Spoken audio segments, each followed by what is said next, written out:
Hi everyone, welcome back to another video from Crypto Basics. In this video, we will be learning how to change password on your BingX account using the BingX mobile app. To change password on BingX, launch open the BingX application and log into your account. After signing in to the main homepage, tap on your profile icon at the top left corner. In the expanded menu, scroll down under Settings and tap on Security Center. Under Security Center, tap on the Password button.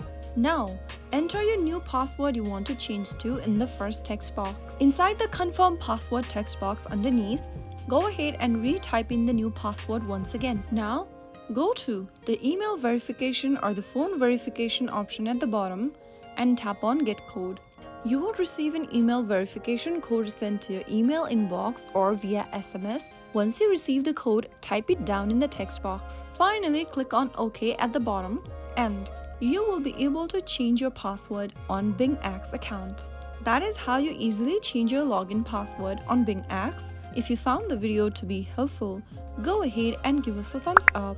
Don't forget to subscribe to our channel by hitting the subscribe button. Press the bell icon so that you'll never miss another upcoming upload from us. I will be back again in the next episode. Thank you for watching.